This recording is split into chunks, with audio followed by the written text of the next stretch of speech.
Boa tarde a todos. Estamos aqui no dia 3 de dezembro de 2021 para fazer a abertura do workshop Mapeamento Participativo e Cartografia Social 2021. Tenho comigo os ilustres convidados, professor doutor Paulo Márcio Leal de Menezes, professor doutor Manuel do Couto Fernandes, ambos coordenadores do Geocarte UFRJ, e as professoras doutora Ivana Almeida de Figueiredo e Aloysius, do IESB e Universidade de Tóquio, e a doutora Maria Cláudia Candeia de Souza, da Faculdade de Arquitetura e Urbanismo da Universidade de Brasília e também da Universidade de Tóquio.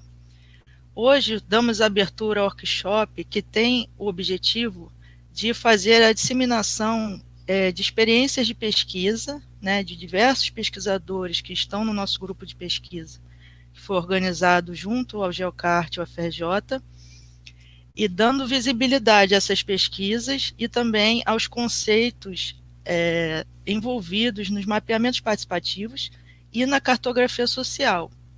O Brasil ele já vem desenvolvendo algumas experiências, principalmente com grupos do Nordeste, do Sul do Brasil e de São Paulo, e nós temos esse objetivo hoje de dar visibilidade a esses pesquisadores e esses trabalhos. O workshop ele culminará com o lançamento do livro que foi organizado por mim e pelos professores Paulo Menezes e Manuel Fernandes, do Geocarte, que justamente faz o registro literário dessas experiências. Então, boa parte dos autores lá do livro estão conosco nesse workshop. A ideia é que eles discutam aquelas mesmas pesquisas que vão ser divulgadas a partir do dia 10 de dezembro, que é a data marcada para o lançamento do livro.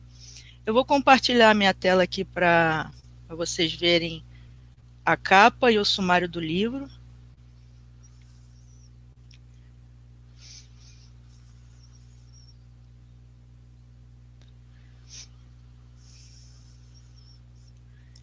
A capa foi desenvolvida pelo Douglas Vieira, ele fez também, vou ajustar a página para vocês verem, ele fez o projeto gráfico também e a diagramação. O Douglas Vieira é o oceanógrafo meu amigo que está agora no doutorado no IAG, no IAG lá da USP. Aqui a capa, os elementos pré-textuais. E o sumário, eu vou mostrar para vocês, o livro ele tem duas partes, ele começa com uma parte teórica, conceitual, que eu apresento os principais conceitos envolvidos tanto no mapeamento participativo quanto na cartografia social, e a parte 2 são exatamente aquelas práticas que eu estava comentando com vocês. Temos a pesquisa da professora doutora Adriane Goraeb, do Labocarte UFC, Universidade Federal do Ceará. Eles fazem um relato do trabalho que eles fizeram lá, de pesquisa, para o estado do Ceará, que envolve a cartografia social e a produção de dados participativos para o zoneamento ecológico e econômico costeiro do Ceará. Além disso, segue com um capítulo denominado Mapeamento Ambiental Participativo, na Unidade de Gestão de Recursos Hídricos Turvo e Grande, em São Paulo, Mobilização, Gestão e Educação Ambiental. Esse mapeamento ambiental participativo vai ser muito falado nesse workshop, que é um método que foi desenvolvido pelo professor doutor Salvador Carpe Júnior, da Unicamp, Ricardo Dagnino, professor doutor Ricardo Dagnino também, da Universidade Federal do Rio Grande do Sul, e colaboradores, por exemplo, Flávia Darre Barbosa, é uma das pesquisadoras que vem utilizando esse mesmo método. Além disso, temos o capítulo 6, que é exatamente a pesquisa que vai ser mostrada hoje pela doutora Ivana Aloysius e pela doutora Maria Cláudia Candeia, sobre o processo participativo e regeneração urbana no Japão pós-desastre, o caso do vilarejo de Chibitate. Já o capítulo 7, também do professor doutor Salvador Carpe Júnior, agora com Viviane Gomes Araújo, também outra pesquisadora que segue o mapeamento ambiental participativo, com o título Mapeamento Ambiental Participativo na Ponta Norte do município de Ilha Comprida, São Paulo, riscos e vulnerabilidades ambientais percebidos pela população local. E o livro termina com um capítulo também do professor Dr. Salvador Carpe Júnior e o professor Dr. Ricardo Dagnino, sobre o MAP, experiências de aplicação na formação acadêmica e aperfeiçoamento profissional. O livro ele não pode ainda ser divulgado porque nós estamos aguardando a ficha catalográfica. Por isso que o lançamento foi marcado para a sexta-feira da semana que vem. Tanto o workshop quanto o livro são uma iniciativa do Instituto Virtual para o Desenvolvimento Sustentável, o ivit.org, com o apoio do Laboratório de Cartografia, o GeoCart UFRJ, representado aqui pelos seus coordenadores. Também o apoio do portal Geocracia, que é o portal de notícias de um outro portal chamado Portal Geodireito, que é de iniciativa do doutor Luiz Ujeda, que ele já é bacharel em geografia, ele é advogado, tem um doutorado em geografia, em direito, e agora está fazendo doutorado em geografia em Coimbra. Então é uma satisfação muito grande para nós termos esses dois apoios, tanto do GeoCart, né, que já tem 21 anos de existência, bastante reconhecido no Brasil, e também do portal Geocracia, né, nessa intenção da gente pensar na gestão do território, associando essas duas coisas, tanto geografia quanto direito, que também é uma tônica que está sempre envolvida nessas pesquisas que vocês vão acompanhar durante o workshop e depois lendo o livro. Vocês verão que tem bastante implicações, não só cartográficas, geográficas, mas que muitas vezes envolvem conceitos também do direito. Eu passo a palavra agora ao professor Dr. Paulo Menezes, para que ele faça o discurso dele, e depois também teremos a satisfação de algumas palavras do professor Manuel Fernandes. Muito obrigada a todos pela presença. Eu anuncio também que os participantes, né, os ouvintes, podem deixar perguntas no chat do YouTube, que elas serão organizadas aqui para serem respondidas depois da palestra das professoras Ivana e Maria Cláudia. Professor, a palavra é sua. Muito obrigado, Raquel. Em primeiro lugar, eu queria dizer da minha satisfação de estar participando aqui desse workshop. Para mim é uma honra estar aqui junto de vocês na divulgação desse workshop, na divulgação desse evento científico. Não vou dizer que eu tenha sido pego de surpresa aqui pela Raquel, mas toda vez que a gente vai participar de um workshop, participar de um simpósio, e a gente está numa mesa de abertura, a gente sabe que a gente vai falar, né? Então, aquele negócio, preparar um improviso, é uma das características de quem vai estar numa cerimônia de abertura. E eu preparei alguma coisa aqui para que eu não me perdesse, tá? Porque a idade, de vez em quando, a gente já fica meio esquecido de algumas coisas, esquece de alguma coisa. Então, eu prefiro ler um pouquinho do que eu queria discutir e apresentar aqui para vocês. Bem, já falei aqui da minha enorme satisfação em estar presente aqui nessa abertura do workshop, juntamente com a doutora Raquel Desiderio Soto, da qual uma pessoa que eu dedico uma enorme admiração e respeito pelo trabalho que desenvolve em torno do mapeamento participativo, né? Nós podemos dizer que o mapeamento participativo, gente, ele pode ser definido como um processo de elaboração de mapas que torna visível a associação entre terra, comunidades locais, usando uma linguagem que é comumente compreendida e reconhecidamente próxima da cartografia.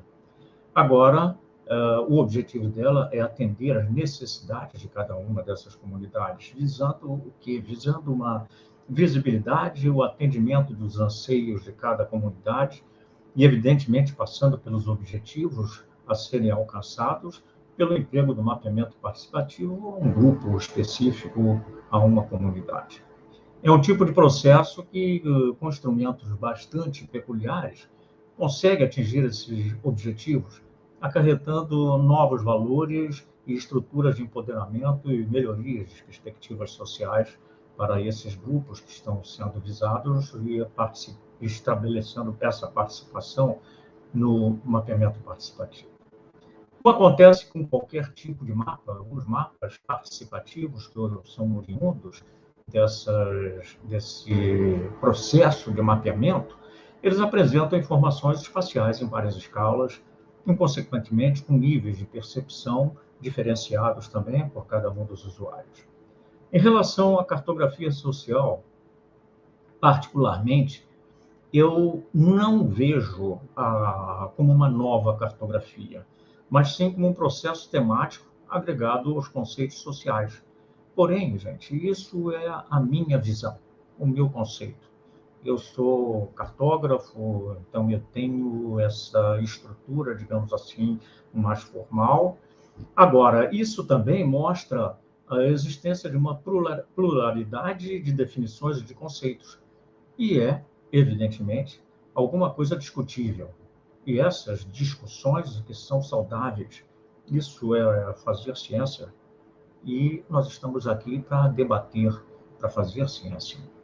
E, por outro lado, com certeza, a gente vai estar aqui discutindo conceitos, definições e processos ligados a essa temática do mapeamento participativo, da cartografia social. Agora, a gente deve levar em consideração que o principal elemento agregador de todas essas discussões será uma informação geográfica, uma informação geoespacial ou a geoinformação. Essa informação que vai permitir o posicionamento da informação sobre a superfície terrestre, criando vínculos mentais, topológicos, estruturais, funcionais, de tratar, manipular e representar essa informação, seja ela de uma maneira mental, tátil, gráfica ou mesmo computacional.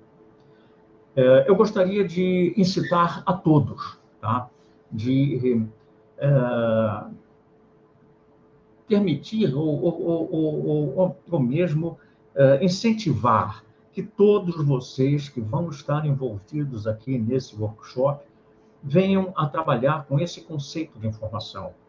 Ele representa não só o futuro da cartografia, mas de qualquer ciência que trate de informações que necessitem de ser posicionadas sobre a superfície terrestre. O seu conceito vai envolver uma consideração de qualquer informação de feições físicas, biológicas e sociais que possuam uma associação, uma relação de posicionamento sob ou sobre a superfície terrestre. De uma forma geral, o que a gente deseja posicionar sobre a superfície terrestre, de alguma forma, ela vai estar georreferenciada. E será necessariamente, nós vamos ter definidos os seus atributos. Esse atributo geoespacial, um atributo descritivo, um atributo temporal. Ou seja, para cada um desses atributos, a gente tem as características definidoras da entidade geográfica, os atributos que vão qualificar e a referência da época de ocorrência do fenômeno geográfico. Então, isso é essencial na definição de uma geoinformação. Esse conceito, gente, da geoinformação, ele foi criado, na realidade, e começou o seu emprego com o surgimento dos sistemas de informações geográficas, os SIG, no início dos anos 90, em que envolviam características que a informação deveria ter para ser trabalhada, manipulada por sistemas computacionais. No entanto, pelo seu conceito, a informação geográfica sempre existiu e sempre fomentou toda e qualquer observação sobre fenômenos sobre a superfície terrestre, bem como a sua representação. Por outro lado, a gente pode olhar um pouquinho sobre a cartografia. A definição de cartografia, pelo menos a definição de cartografia que eu mais aceito, são centenas de definições, e ela é devido a Fraser Taylor, de 1991, quando ele era presidente da Associação Cartográfica Nacional, ele lançou essa definição: ciência que trata da organização, apresentação, comunicação e utilização da geoinformação, sob uma forma que pode ser visual, numérica ou tátil, incluindo todos os processos de elaboração após a preparação dos dados, bem como o estudo e a utilização dos mapas ou meios de representação em todas as suas formas. E essa definição, aliada ao conceito de mapa, a representação plana dos fenômenos sociobiofísicos sobre a superfície terrestre, após a aplicação de transformações a que são submetidas as informações geográficas, a nossa geoinformação, e considerada também como uma abstração da realidade geográfica e uma ferramenta poderosa para a representação da geoinformação de forma visual, digital ou tátil. Então, a gente já vê a definição ou a ligação muito próxima que existe do mapa com a definição de cartografia. E isso vai permitir, vai fornecer a qualquer ciência a base para a manipulação e a representação dessa informação de uma forma analógica, de uma forma digital, de qualquer forma que a gente possa extrair ou possa apresentar essa representação. A cartografia, pessoal, evoluiu muito. Essa evolução da cartografia, a transição do analógico para o digital, vai colocar a ciência cartográfica como a que mais evoluiu nos últimos 70 anos. O emprego da eletrônica, o emprego da computação, foi uma testemunha de uma rápida transformação do mapa estático em papel para uma forma digital, interativa, móvel, dinâmica, responsiva e colaborativa sobre uma interface humana. E a gente vai ter os ambientes dinâmicos em evolução, dados mais acessíveis e visualização rápida e fácil. A cartografia hoje, ela apresenta-se atualizada, flexível e pronta para o amanhã. A visão cartográfica tende a continuar a ser inclusiva, inovadora e aberta a mudanças. No entanto, ela vai continuar a lidar com as transformações sociais e tecnológicas sem comprometer os valores cartográficos fundamentais. A gente sabe que novos paradigmas e processos, eles vão continuar a aplicar os valores e os conceitos fundamentais dessa ciência. Retornamos ao mapeamento participativo. Dentro de novas visões e estruturas de aplicação das ferramentas cartográficas, em prol de um rol ilimitado de estruturas sociais, as mais diversas possíveis que a gente pode encontrar. Dentro desse contexto atual e futuro, a cartografia nunca foi tão eficiente. Ela atinge praticamente todos os segmentos da população, apresentando soluções reais, efetivas e aplicáveis em praticamente todos os contextos da geoinformação. A isso, então, se propõe um workshop. Discussões em torno de conceitos, ferramentas, práticas, processos e usabilidade do mapeamento participativo e da cartografia social. O evento em si, ele vem a se constituir uma oportunidade única, ímpar, para que se possa fazer a troca de informações, experiências, questões entre os pesquisadores, contribuindo para uma disseminação desse campo que é tão relevante dentro do contexto geográfico e social. Bem como também, gente, em outras áreas, todas as demais áreas do conhecimento que estão relacionados a essa temática. Fiquem, então, conectados, aumentem seus contatos, aumentem suas redes. Só assim nós vamos poder fazer e disseminar ciência. E, por fim, eu gostaria de parabenizar a doutora Raquel Desidério Soto pela iniciativa da organização desse evento. Mas, antes de tudo, apresentar a minha admiração e respeito ao seu trabalho, pois em pouco tempo organizou e moldou uma extensa rede em nível nacional e internacional em torno desse tema.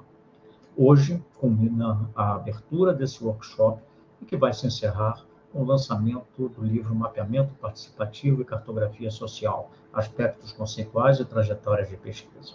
Muito obrigado.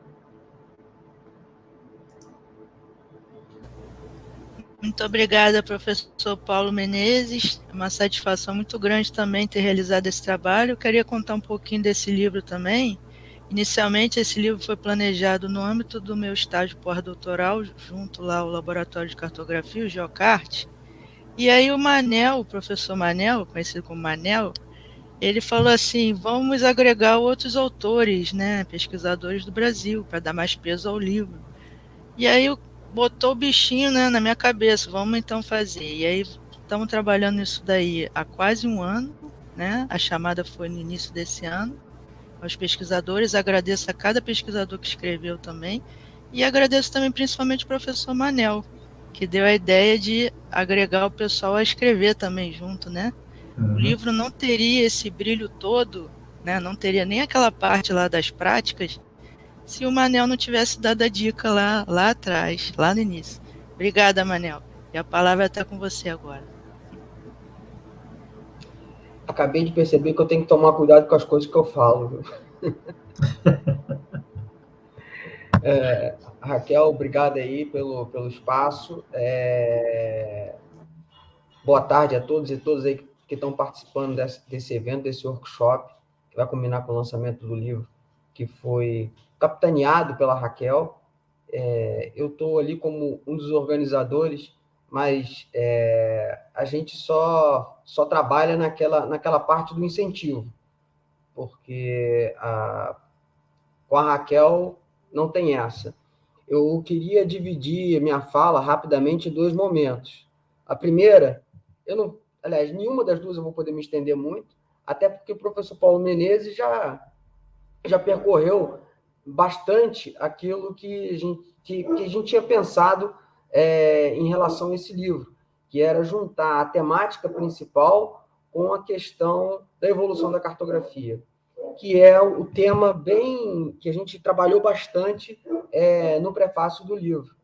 Ou seja, eu acredito, particularmente, que o mapeamento participativo ou colaborativo, como a Raquel discute bem na primeira parte do livro, que são as questões conceituais, né, diferenciar o que é participativo, o que é colaborativo, o que é cartografia social, ou seja, ela se prendeu nessa primeira parte do livro buscando esclarecer e tentar estabelecer os conceitos em voga quando a gente fala de mapeamento participativo ou mapeamento colaborativo.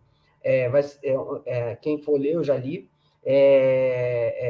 vai conseguir entender que as coisas são um pouco diferentes, ou seja, que esses tipos de cartografias, vamos dizer assim, dessas novas abordagens cartográficas, porque a cartografia continua a mesma desde os gregos até hoje, só com algumas evoluções, porque os conceitos são basicamente os mesmos.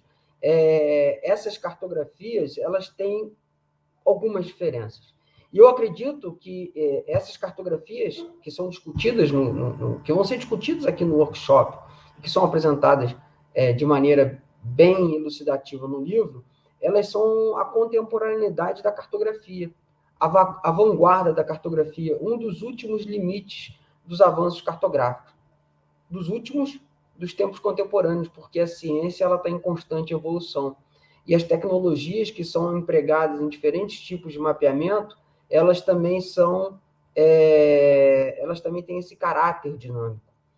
E o mapeamento participativo, ele não deixa de ser um fruto desse avanço da cartografia ao longo do tempo. Ou seja, os conceitos são os mesmos, mas os paradigmas vão se modificando e se atualizando ao longo do tempo.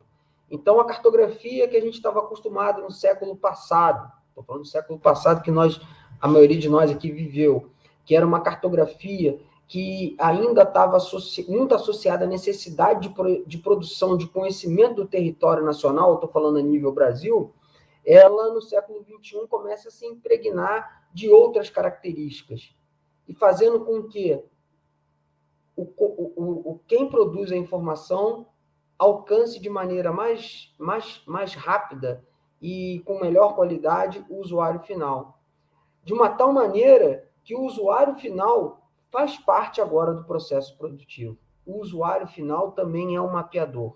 Ou seja, os agentes participantes do processo de comunicação cartográfica cada vez mais se unem.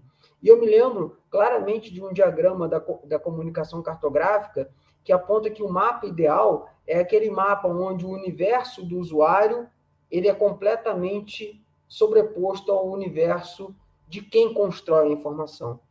E cada vez mais eu acredito que a gente está caminhando para o mapa ideal.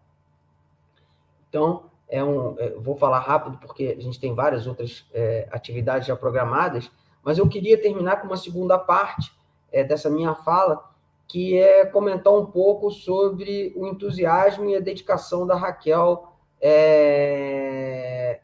na produção desse documento. Na produção desse documento, na produção desse workshop e na junção de diferentes usuários, os quais eu passei a conhecer graças a Raquel, e eu me lembro de uma fala de um professor meu, da época do curso de graduação, em que ele falava que algumas pessoas tinham a capacidade de ser receptáculos de informações. A Raquel é um receptáculo de informações. Ela junta informações de diferentes lugares e, melhor ainda, ela concatena e divulga as informações. Ela não pega a informação, põe debaixo do braço, produz um documento e acabou. Não. Ela tem essa capacidade de juntar pessoas diferentes, de lugares diferentes, mas com mesmos objetivos e mesmo propósito. Ela consegue acumular esse conhecimento e a parte melhor, que é disseminar esse conhecimento em diversas plataformas, livros, workshops, motivada agora também por conta desse período pandêmico, a questão também das plataformas digitais, mídias sociais. Então, eu queria ratificar que meu nome está ali como organizador, mas esse do livro, né, organizador do livro, mas os méritos todos são da Raquel. Parabéns, Raquel. Parabéns para o professor Menezes, que também está ali na orientação junto da Raquel. E vou falar do meu tempo como coordenador do programa de pós-graduação, onde a Raquel desenvolve o estágio pós-doutoral dela.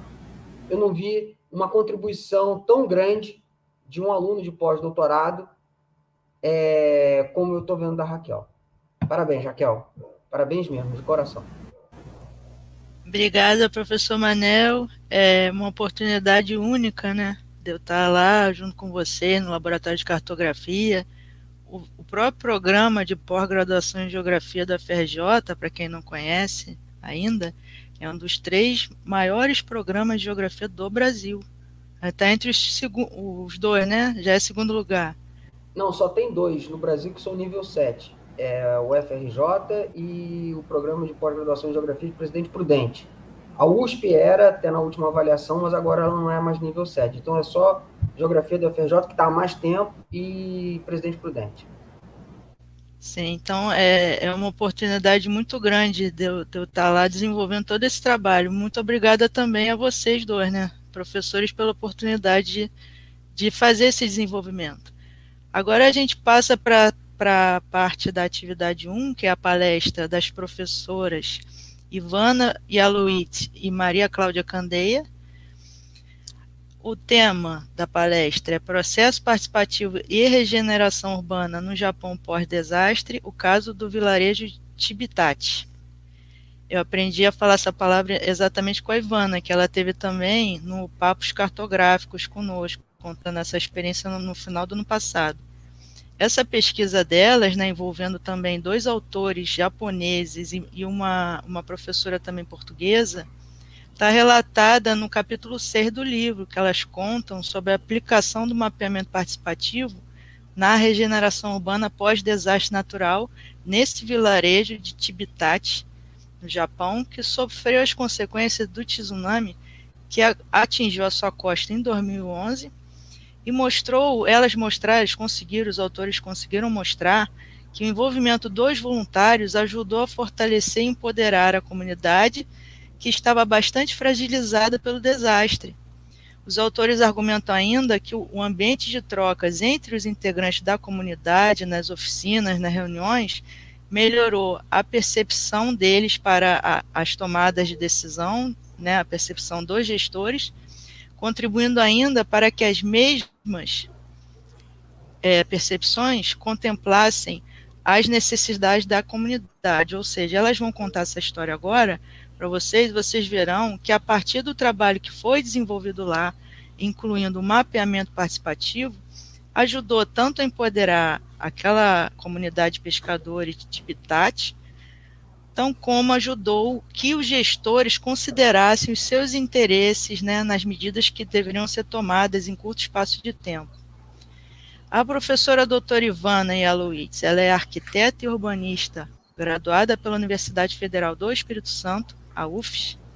Ela também é especialista em gerenciamento de projetos pela Universidade Vila Velha.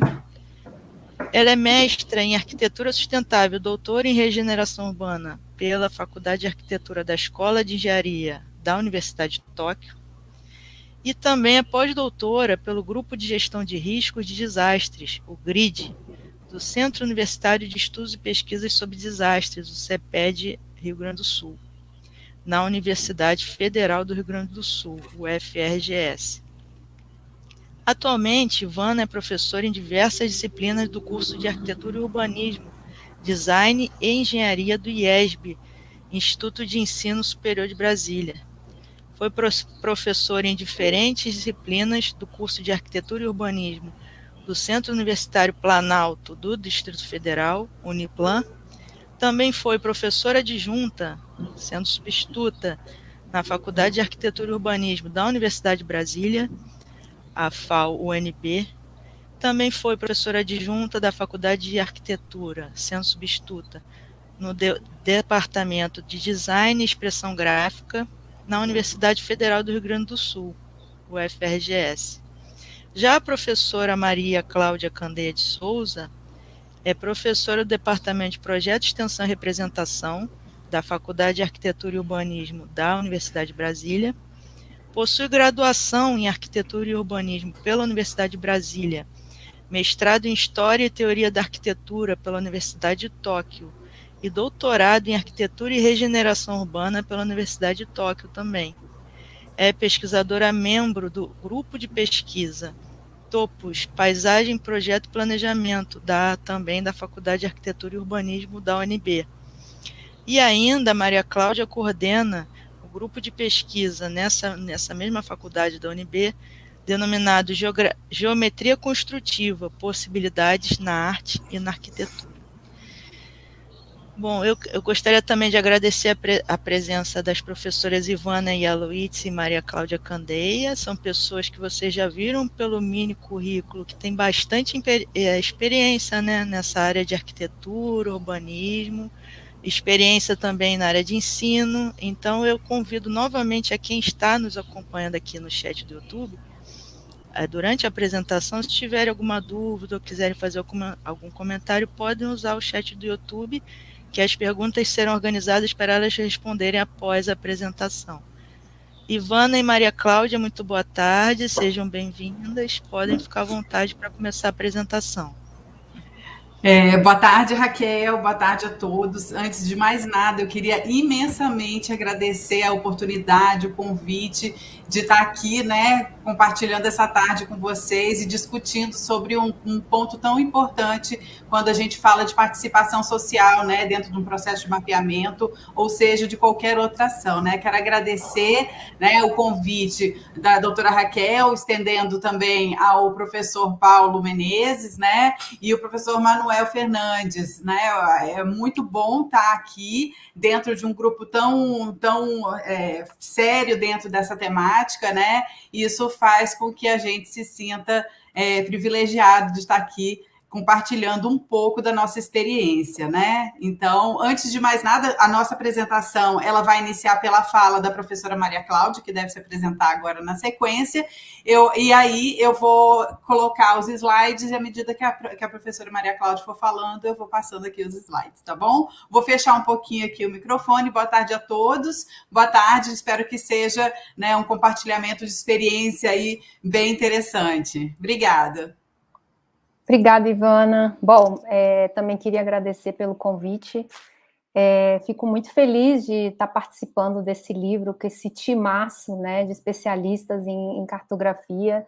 Eu sou da área de arquitetura e urbanismo, e até peço licença se eu falar alguma coisa que não é da área, e peço gentilmente que a Ivana também me corrija.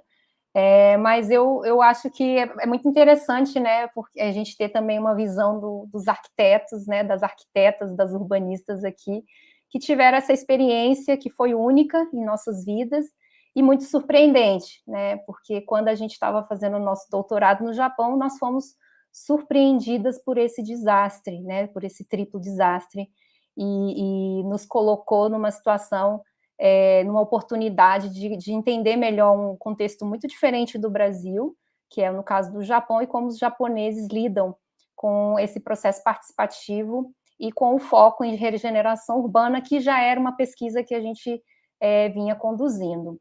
E só para falar também em relação à arquitetura, né, acho que os arquitetos eles são muito focados no espaço físico, né, a gente tem uma obsessão por regenerar o espaço físico, e essa experiência nos deu uma lição, né, de que além do espaço físico a gente tem que regenerar primeiro as comunidades, as relações humanas. Então foi uma experiência de muito aprendizado, e quero agradecer a Raquel pelo convite, porque o próprio livro também foi uma experiência de aprendizado e continua sendo. Então, eu fico muito feliz de poder estar aprendendo com vocês, com o professor Paulo, professor Manuel. É uma honra estar aqui e agradeço muito pelo convite. Bom, então, sem mais delongas, essa nossa apresentação, como eu já comecei falando, foi um caso que chegou até nós, né? Eu fazia parte eu estava fazendo meu doutorado com o professor Hiroshi Ota, e ele é um dos autores do capítulo, e a Ivana também estava fazendo o doutorado dela em outro laboratório, mas na mesma universidade, a Universidade de Tóquio, e a Maria Rita Dionísio, que é portuguesa, também fazia parte do laboratório do Hiroshi Ota, e a Kaori Ito, esposa do professor Hiroshi Ota, também trabalha com regeneração urbana. Todos nós somos arquitetos e urbanistas, né, nos aventurando aí nesse projeto, que foi um projeto voluntário, mas também teve subsídio da Universidade de Tóquio, como é que é a outra fundação, Ivana, me corrija aí? Toyota Foundation. Toyota Foundation, então foi importante ter esse recurso, e esse trabalho foi desenvolvido um pouquinho depois do evento do tsunami, do terremoto do tsunami de 2011, que ocorreu em 3 de março, numa tarde, né, no horário da tarde no Japão. Então, esse trabalho foi feito um pouquinho depois, porque nos momentos iniciais foi muito difícil acessar essas áreas afetadas. A gente vai falar um pouquinho sobre o contexto desse desastre. Pode passar, Ivana. Bom, então, o que foi o desastre de 2011? Lembrando que em 2021 fazem 10 anos que esse desastre aconteceu, parece que foi ontem para a gente, né? Eu e Ivana, nós não estávamos no Japão no dia que ocorreu o terremoto, foi um terremoto de magnitude 9, ocorreu no mar, até aqui nessa figura você pode ver aquele X, indica exatamente a coordenada, né, geográfica de onde ocorreu, e como ocorreu no mar, ele provocou primeiro um tremor, um sismo, em terra, e em seguida, em poucos minutos, você tem aquela onda de tsunami que foi bastante mostrada nas reportagens da época. Nós não estávamos no Japão, nós estávamos no período de doutorado, mas era um período, em março, as universidades estão de férias, então muitos estrangeiros estavam fora do Japão visitando suas casas, seus familiares, mas em seguida, depois que ocorreu o terremoto, 3 semanas depois, eu pelo menos tive que retornar, e realmente foi um choque para mim ver como esse terremoto teve um impacto não só nessa região que a gente vai falar, no Nordeste, na costa Nordeste, mas também no Japão todo o funcionamento das cidades teve um impacto muito grande, inclusive em Tóquio, que é onde a gente vivia, tá? Então, esse gráfico ele mostra como foi sentida a magnitude em cada região do Japão. Tóquio não foi uma região tão afetada pelo tsunami, mas o tremor foi bastante forte, né, em torno de 6 na escala Richter. E aí essas áreas que foram mais afetadas, que é a que a gente vai falar mais, foram as províncias de Iwate, Miyagi e Fukushima, que são as províncias que ficam no Nordeste, na costa Nordeste do Japão, e que estão ali em vermelhinho, que onde foram mais afetadas por esse evento natural. Pode passar, Ivana. Algumas fotos de algumas localidades, principalmente nessa área, né? Essa aí é na província de Iwate, a cidade de Miyako.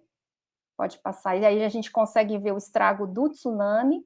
Aí é em Kamaishi, né? Inclusive minha avó nasceu nessa cidade, né? Temos histórias do tsunami na minha própria família, e não só, né, 2011 teve isso, mas em 1933 essa mesma cidade foi atingida por um grande tsunami, a gente vai falar disso também daqui a pouco. Então, a gente vê que muitas áreas ficaram inundadas, muitas áreas foram arrastadas pela onda de tsunami, inclusive tem um termo japonês que a gente chama de Hikinami, depois da onda, a onda depois puxa, então tem essa força da onda de puxar e devastar todas essas áreas costeiras, e principalmente nas áreas planas. Então, é muito impactante uma foto dessa, e ver como que essa onda ela avançou quilômetros e quilômetros adentro dessas cidades e desses vilarejos. Pode passar, Ivana. Outra foto que ilustra as diferentes variáveis, diferentes problemas que um terremoto e um tsunami podem trazer. No caso, esses incêndios, né, esse incêndio que está sendo levado pelas águas do mar, na verdade, os incêndios são uma preocupação muito grande em casos de terremoto, porque muitas construções do Japão ainda são de madeira, né, e muitas são muito antigas, ainda não obedecem o novo código de construção, e é uma tradição, né, se construir em madeira no Japão. Então, toda vez que tem um terremoto, a preocupação maior, além dos desabamentos, a maior em relação aos incêndios, né, que tem uma propagação muito rápida e uma letalidade maior. Pode passar, Ivana. Essa imagem foi, inclusive, um local que a gente visitou, né, a gente foi na cidade de Quecê-no-Ma, que foi muito impactante ver navios cargueiros sendo arrastados para essas áreas residenciais e comerciais. Então, foi uma cena bastante chocante para nós, que não convivemos com essa realidade. E quando a gente visitou, eu, pelo menos, visitei um pouquinho depois que a Ivana, acho que a Ivana foi 4 meses depois, né, do desastre. Ainda esse navio estava lá, né, eles estavam pensando como retirar este navio, que foi arrastado, então eles tiveram que desmontar toda essa estrutura. Então, imagine o trabalho todo que foi feito para remover esses escombros e tudo isso que aconteceu, todos esses navios, né? Lembrando que essa região é uma região que tem a atividade da pesca muito forte, muitas áreas portuárias e também agricultura, principalmente de hortaliças. Pode passar. Outro fenômeno que a Ivana me ensinou, que é a subsidência, né, e vocês geógrafos devem conhecer muito melhor do que eu, que é esse sedimento do solo, e isso mostra a força e o peso dessa onda, né, a violência dessa onda, que pode, inclusive, derrubar estradas, e áreas portuárias totalmente foram colapsadas. Então, isso aí é uma foto aérea, né, daquela foto anterior daquela cidade que eu mostrei, que é Quecê-no-Ma. E aí você vê a comparação no Google Earth, o que aconteceu nessa área, principalmente nas áreas costeiras, né? E essa área, essa cidade, ela tinha um grande porto e foi completamente destruído. Pode passar. Bom, aqui são alguns números que a gente reuniu em relação ao impacto, né, desse desastre. Tem ali o horário, que foi como eu disse, foi 2h46 da tarde, da hora local no Japão, magnitude 9. O epicentro, estão ali as coordenadas, o número de mortos em torno de 15 mil, desaparecidos em torno de 2.700 e feridos em torno de 6.100, tá? E evacuados, que é um número importante para a gente que trabalha com regeneração urbana, aproximadamente 325 mil desabrigados, evacuados. Eu falo evacuados e desabrigados porque alguns foram desabrigados e outros tiveram que evacuar justamente por causa de um outro desastre, que foi o desastre nuclear da usina de Fukushima, causada pelo tsunami. Então, além desse desastre provocado pelo evento do sismo e do tsunami, teve também a questão nuclear, então uma área gigantesca teve que ser evacuada nas proximidades de Fukushima e na província de Fukushima. Além dos edifícios, todos aqueles danos, aí estão alguns números, depois vocês podem checar com mais calma. E ali a gente assinalou no mapa onde está a localização do nosso estudo de caso, que é Shibataki, que é o vilarejo, né? Fica ali na província de Iwate, perdão, porque é bem pertinho de Miyagi, fica ali em Iwate. É Miyagi mesmo, Miyagi, Maria. desculpa, é quase Iwate. Iwate é ali em cima, perdão, faz tempo, gente, faz 10 anos. Ainda bem que tem Ivana para me corrigir. E não sei se vocês conseguem perceber, tem uma linha fininha azul mostrando toda a extensão da costa que foi inundada, toda a área que foi inundada. Então, uma extensão muito, muito grande, né? Que provocou vários danos materiais e sociais para essa área, inclusive econômicos também. E ali, pertinho de Sendai, na província de Fukushima, a usina nuclear, a planta nuclear de Fukushima. Pode passar. Bom, vou falar um pouquinho de Chibitate, só para vocês terem uma ideia de como que é o vilarejo que a gente trabalhou. É uma vila pesqueira, a gente nem pode chamar de cidade, porque realmente é pequeno, né, um assentamento pequeno, de atividade econômica principal é a pesca de ostras, também tem pescadores que aprenderam técnicas para pesca do atum em águas profundas, então toda essa cultura da pesca ela é muito forte nesse vilarejo. Essa é uma foto tirada antes do desastre, um ano antes, né, em 2010, e vocês podem ver que esse vilarejo ele foi se configurando ao longo, em volta dessa baía, que a gente chamava que tem um formato de ferradura, né? E o interessante é que vocês podem perceber que as casas elas estão muito próximas da baía, justamente para facilitar a ida desses pescadores, né, para essa área de pesca, para esse porto de Chibitate. É um porto pequeno, mas ele tem características muito, muito propícias para a pesca, porque são águas profundas muito próximas da costa, que é uma coisa que eles relataram muito, né? Uma área muito rica, inclusive para produzir fazendas de ostras. Então, em algumas fotos e no vídeo que a gente vai mostrar, vocês vão ver as fazendas de ostras, né, que faz parte da paisagem desse local. Edificações basicamente residenciais nessa área, alguns galpões para apoiar a atividade de pesca. Pode passar, Ivana. E aqui a localização, né, mais precisa, ali na província de Miyagi. Na verdade, Chibitate fica dentro de uma península de Karakura, e aí vocês podem ver a configuração. Ali no mapa à direita, no canto superior direito, a gente mostra a área inundada, né, até onde foi a linha do tsunami, que afetou toda essa área e depois destruiu também. E aí ali à esquerda você tem como era antes e como ficou. Só que essa foto à direita, no canto esquerdo direito, você tem já uma área que essa foto foi tirada depois da remoção dos escombros, do lixo e tudo mais. Então, é uma área que está mais limpa, essa área, né? Pode passar. Aqui tem a sequência do evento do desastre, né? Você tem ali à esquerda a primeira onda e depois você vê também que vários incêndios vindo de outras áreas, de outras baías, foram trazidos pela força da onda do tsunami, e isso causou também um transtorno para essa população. Lembrando que essa comunidade, ela tem em torno de 700 habitantes, não foi isso, Ivana? No levantamento que a gente fez na época. Quase 800 habitantes. Quase 800, 797, né? isso. 797 habitantes pelo levantamento que a gente fez, e ainda bem que a gente que não teve um número grande de mortos. Isso foi fundamental para a gente conseguir reconstruir a memória desse lugar, porque essa área desse assentamento, boa parte estava voltado para essa baía, foi destruída, mas a memória do lugar ela ficou presente na figura desses moradores que sobreviveram. Então, foi uma vantagem a gente trabalhar com uma área que a gente tinha a maioria da população que sobreviveu, né, e pôde contar a história, e inclusive documentou. Essas fotos não são nossas, são uma foto de um fotógrafo, né, do senhor Morio Suzuki, que registrou todos esses eventos que aconteceu no vilarejo de Chibitate. Inclusive, tem algumas histórias também, eu não vou me alongar aqui, mas de vários pescadores que conseguiram fugir da onda pela sabedoria que eles tinham do mar, sobre os eventos do mar. Então, quando houve o evento do tsunami, os pescadores que estavam nos barcos, eles foram em direção à onda, e não o contrário.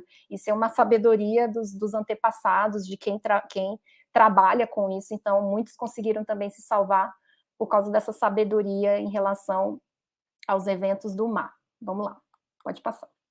Outra característica que a gente queria deixar aqui registrada, que também foi determinante no projeto de regeneração urbana, são as características da arquitetura local e paisagísticas, né? A gente tem uma arquitetura que eu não conhecia, que é um estilo chamado Caracuá Gotem, que são essas casas com esses telhados curvados, muito característico dessa área, e também esses grandes paredões, taludes e muros de contenção de pedra. Isso é uma técnica tradicional de contenção de taludes, né, e que eles chamam de ishigaki, que são esses paredões feitos de pedra, alguns são mais curvados. Vocês também vão encontrar isso muito em arquiteturas de muralhas, de castelos, mas nessa região ela também é bastante típica, e foi muito interessante ver que algumas dessas estruturas não foram colapsadas pela onda do tsunami, elas resistiram muito bem. Pode passar. Outra atividade que a gente quis registrar é a pesca das ostras e das vieiras. Essa área, ela é, como a gente falou, é uma área de baía profunda, então é próximo da costa, mas tem águas profundas e são propícias é um ambiente propício para essa pesca. E, além da pesca, por essa época da colheita, das ostras, das vieiras, eles também realizam vários eventos culturais, né? Aqui à direita a gente vê uma foto de um festival que a Ivana conseguiu participar, né, Ivana, e ver como é interessante que essa cultura do mar ela é tão importante tanto para a subsistência, para a atividade econômica, mas também é uma atividade cultural. E isso, já vou adiantando, isso colocou um pouco em xeque as decisões em relação ao que fazer na reconstrução desse vilarejo, porque existe uma relação paradoxal dessas pessoas com o mar. O mar é o lugar em que eles têm o sustento, né, em que eles têm a questão da paisagem também, das casas em relação ao mar, mas, ao mesmo tempo, o mar, ele traz esse risco, né, colocam essas pessoas, estão numa situação de vulnerabilidade em relação ao mar. Então, isso foi muito discutido nas nossas conversas com a população. Como manter essa atividade e, ao mesmo tempo, tentar proteger essas pessoas de um futuro desastre.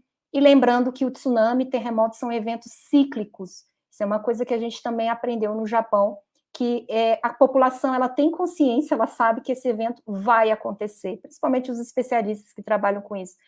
Dependendo do evento natural, pode ser em torno de 100 a 150 anos. Então, a gente sabe que ocorreu agora, mas esse mesmo evento ele pode ocorrer daqui 100, 150 anos, e as pessoas precisam estar preparadas para isso. É isso, pessoal. Acho que é isso em relação à minha fala. Vou passar a palavra para a Ivana. Obrigada.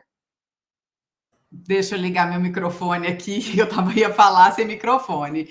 Bom, e aí uma coisa que nos chamou a atenção, né, foi justamente a prática do Machizukuri, né? Machizukuri é uma palavra japonesa, e aí nós trouxemos como definição, né? Mate, que vem de cidade, né? E Tsukuri vem de fazer, e juntas formam a palavra Machizukuri, né? Por questão de fonética, acabou trazendo essa sonoridade do Z, né? Mas aí, o que seria exatamente o Machizukuri, né? O Machizukuri é diferente, né, de Toshi Keikaku, né, que é o urbanismo em si, que é o urbanismo tradicional, que vem de um sistema, né, de cima para baixo, e aí a gente entende que o Machizukuri ele apareceu como um movimento contra a gestão centralizadora do governo. Então, o Machizukuri, ele foi uma prática difundida, mas era uma prática não oficial, né? No momento, principalmente no momento pós-guerra. Então, isso já vem de uma cultura pós-guerra até os dias de hoje. E dentro desse evento de 2011, o Machizukuri fez muito sentido, né? Fez muito sentido para que as pessoas ganhassem fortalecimento que já tinham construído ao longo do tempo, né?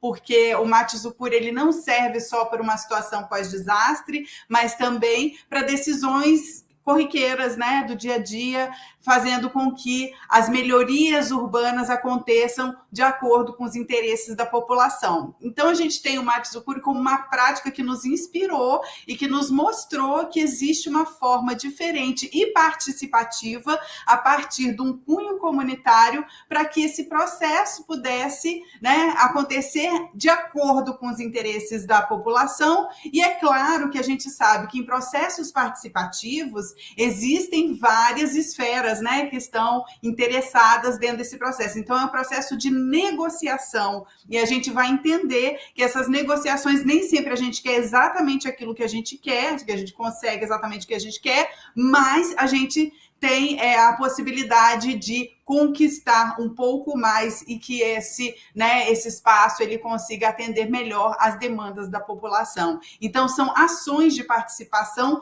dentro, né, de um contexto corriqueiro que é completamente e profundamente aplicado durante uma situação pós-desastre, como foi essa que aconteceu, né? Agora, foi no ano de 2011, tem 10 anos, depois tivemos já um outro evento, que foi o de Kumamoto, né? Então, alguns eventos posteriores aconteceram. No evento anterior, que foi o de Kobe, né? Em termos de significância, também houve a prática do Matsuzukuri, então a gente vê que esse tipo de prática é uma prática que traz esse fortalecimento comunitário. Bom, diante disso, a gente tem o quê? O nosso primeiro contato com a população de Chibitati, né, que foi já apresentada pela professora Maria, e essa população, quando chegamos até ela, essa população já se encontrava organizada, né? A nossa inserção dentro da comunidade foi atravessada e linkada, né, por um outro professor de outra instituição na Universidade de Tohoku, e nós acabamos conseguindo entrar em contato com essa comunidade, fazer com que o nosso projeto pudesse ser aplicado, né?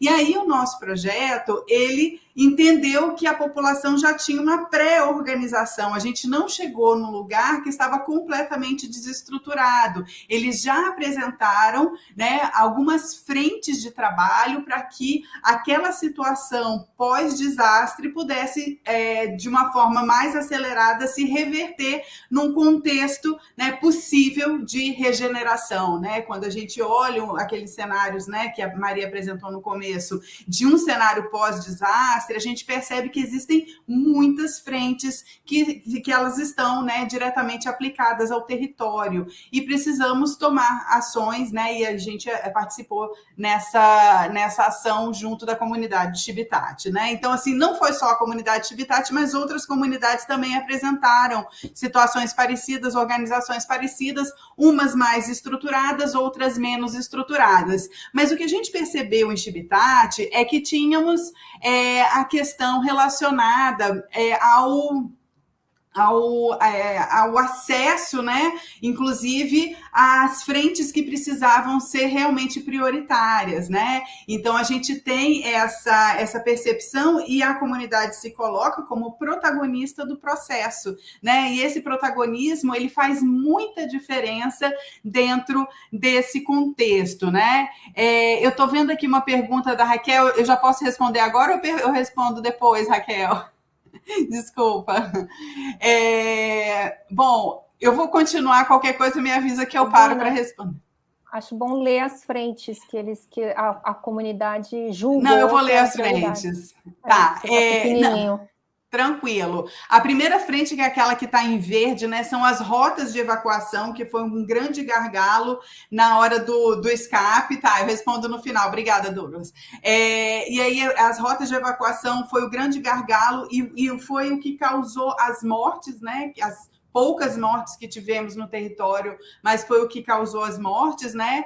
A limpeza dos escombros, porque estava aquele cenário completamente complexo, desestruturado, então precisava-se assumir, né, linhas de limpeza e estruturação de remoção daqueles escombros, e a própria realocação das famílias. Porque o que aconteceu? No evento do desastre, a onda de Hikinami, que na verdade a gente fala em tsunami, mas foi a onda do Hikinami, porque Chibitati, por conta de estar configurado dentro de uma península, ela fica de costas para o Pacífico, né? Então ela não fica de frente. Então a onda de Hikinami, o que acontece? O nível da água, ele eleva, e no retorno ele volta com toda a força e acaba carregando, né, toda, né, a cidade, os elementos urbanos que estão ali fragilizados diante da situação.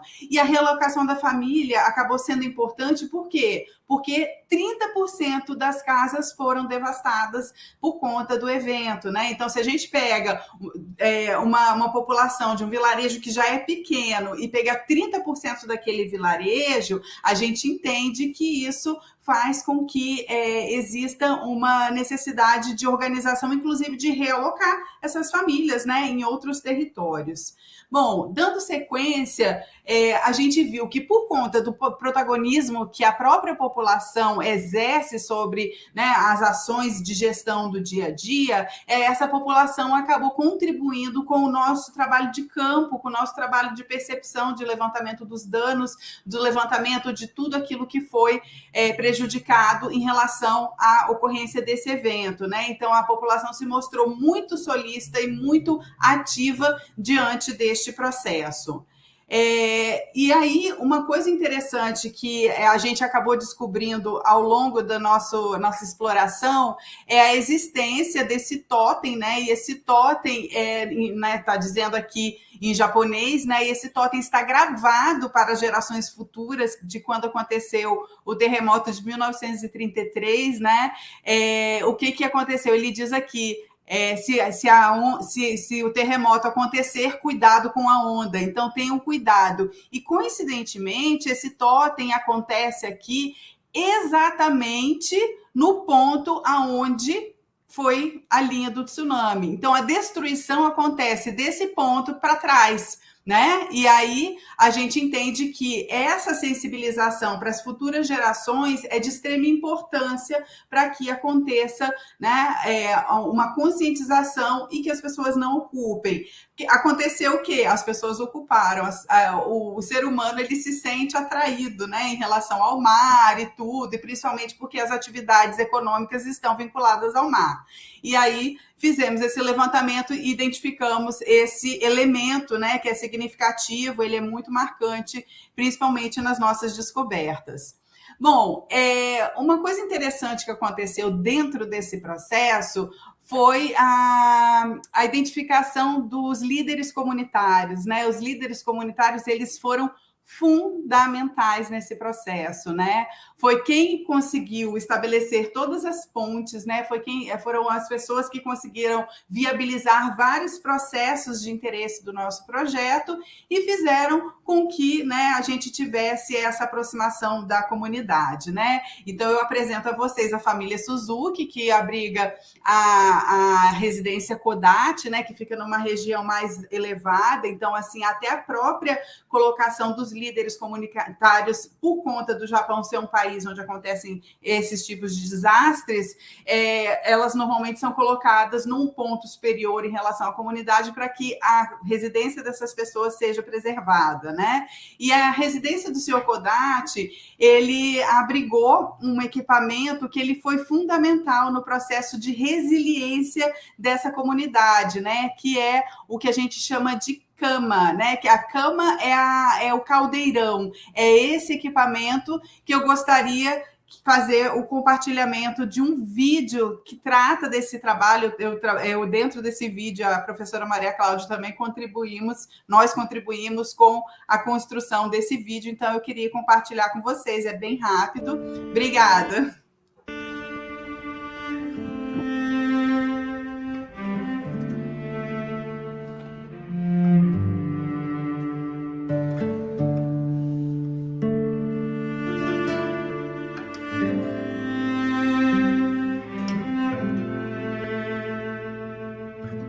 津波がだんだんこう陸地をこう浸していく。それからここまで来てドーンとその引き波でね、建物とかなんかを全部持ってく様子をね全部見てました。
ストックあるいはスティック。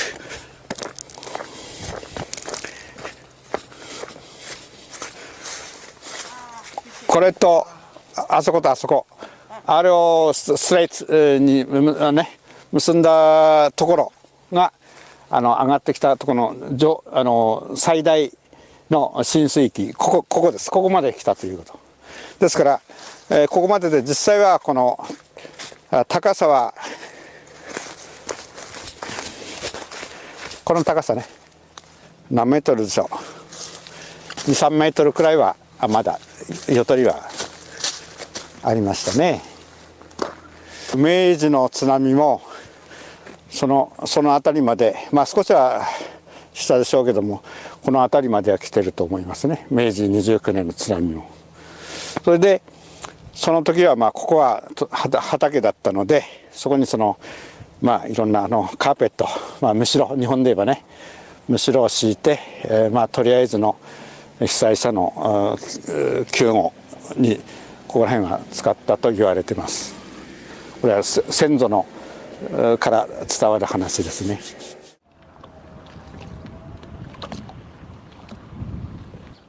唐桑っていうところは海ですから、当然海の仕事っていうかしたと思いますけれど、うちのうちは江戸時代には醸造業、つまりお酒とか味噌とか醤油を作ってました。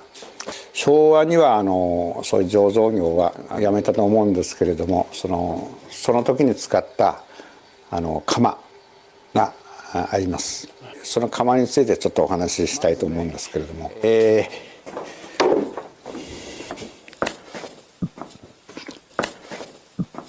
戸時代からある醤油蔵といいます。ここはその当時の樽ですね。まあ要するに容器です。製造するための樽といいまして、その時に製造するために、使ったものがこの大釜といいます。水も市の水道じゃなくて山から引いてきた水をね入れて、沸かしてます。実際私らもそれは飲み水にも飲料水としてもね現在も使ってるんですね。小さい木からねこうして入れて炊いていくわけですね。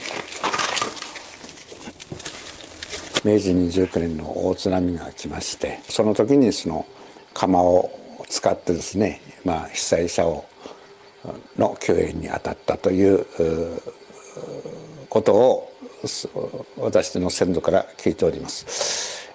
そしておそらく昭和8年の三陸大津波の時もその釜は活躍したと思いますし、今回の平成23年の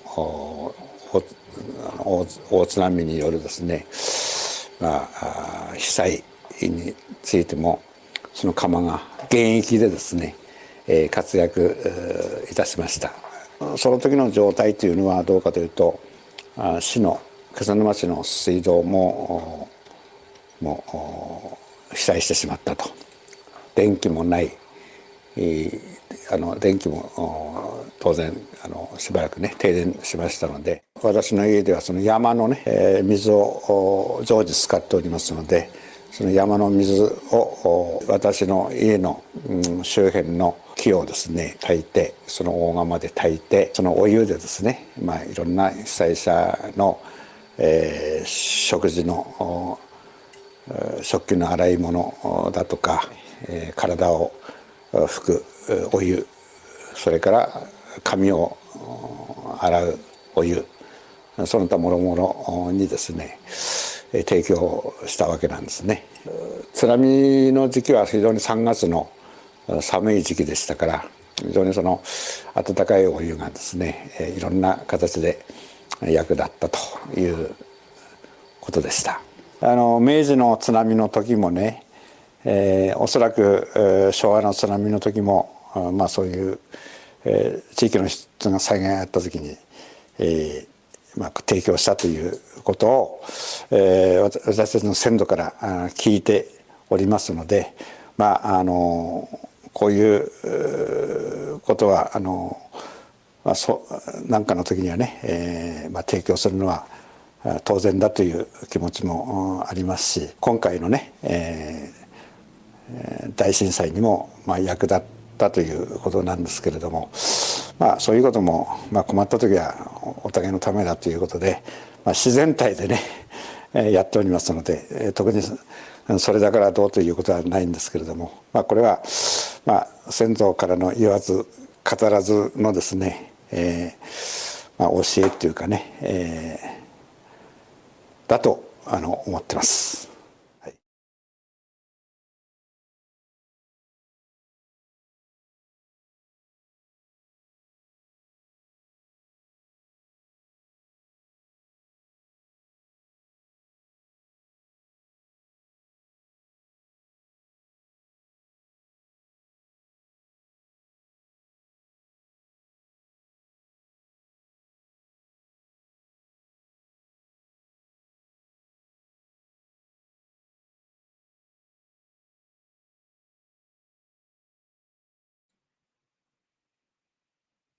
はい、一つのマークとして私が杭を打ってね置きました。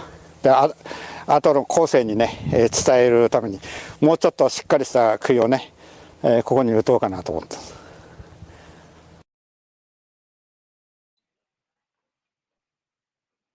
Obrigada, Douglas. Obrigada, Douglas. Consigo voltar para os slides. Então, essa história, né, que o seu Suzuki acaba relatando, ele relata o momento do pós-desastre, ele relata o protagonismo de uma liderança comunitária, uma das, né, essa comunidade ela é composta de diversos líderes, né, cada um com seus grupos, né, de ação. Essa comunidade ela se organizou diante de uma situação em que energia foi cortada, a água foi cortada e outros recursos, né, de contato, telefone, internet, e estava muito frio, né? Então, nesse frio já era a temperatura variava entre 1 e 8 graus nessa época. Imagina uma onda vindo com essas águas congeladas, né? Para que a população tivesse que lidar com esse cenário. E aí, o que aconteceu? As famílias estavam, né, molhadas, porque a onda chegou, e elas precisavam se aquecer. Né? Então, essa caldeira, pelo que o seu Suzuki relatou, na frente da casa dele, virou praticamente um acampamento nesse momento inicial e foi o momento de resiliência, né? Foi o ponto inicial da resiliência dessa comunidade, porque essa comunidade ela começou a se reestruturar diante do evento, né? Fazendo com que esse objeto da caldeira ela tivesse uma importância muito significativa dentro da reestruturação das pessoas para que se pudessem recompor diante, né, de um trauma muito significativo, para que as pessoas pudessem se limpar, para que as pessoas pudessem se recompor, se reestruturar e retomar o que a gente chama de dignidade. Né? O seu Suzuki falava muito relacionado a gente não aquecer os corpos, a gente aqueceu os corações. Né? Então, quando a gente fala desse aquecimento de coração, a gente fala dessa conexão comunitária que as pessoas formaram imediatamente após o evento dentro dessa comunidade especificamente, né? Eu não sei como aconteceu nas demais áreas do Japão. Bom, seguindo, né, a gente vai falar brevemente sobre as políticas públicas que aconteceram após esse evento, né, e o que aconteceu dentro desse processo. Bom, inicialmente, aquele 30% das famílias que foram desabrigadas, elas precisaram se realocar. Então, o que aconteceu? Né? A gestão pública agiu diante deste, né, acontecimento e criou assentamentos temporários feitos com containers. Né? A cara desse assentamento é essa fotinha aqui inferior à direita. Né? Então, assim, são containers em que as famílias tinham que viver dentro daquele espaço né, limitado, dependendo da família, tinham mais habitantes, né? Então era uma situação um pouco complexa. E aí essas famílias, assim, no primeiro momento eles foram para o abrigo e depois foram removidos para esse container, porque precisou demandar tempo de construção dessas estruturas. E vários assentamentos foram distribuídos por aquela península de Caracua. Eu marquei em amarelo aqui as famílias que foram, que eram de Chibitate, né? A gente conseguiu fazer identificação em cada assentamento. O que aconteceu? Houve uma pulverização da população e a quebra de conexões sociais entre dessas pessoas, né? Então, essas pessoas, elas saíram do seu território, foram para outras localidades da península de Caracua e elas perderam conexão entre si, né? Então, foi uma situação muito complexa. Elas foram misturadas com outras comunidades da península. Da península, porque a península... Porque é um sistema de loteria. O governo não considera os assentamentos temporários, ele não considera a comunidade concentrada no mesmo local, ele vai distribuindo de forma aleatória, que é o sistema de loteria.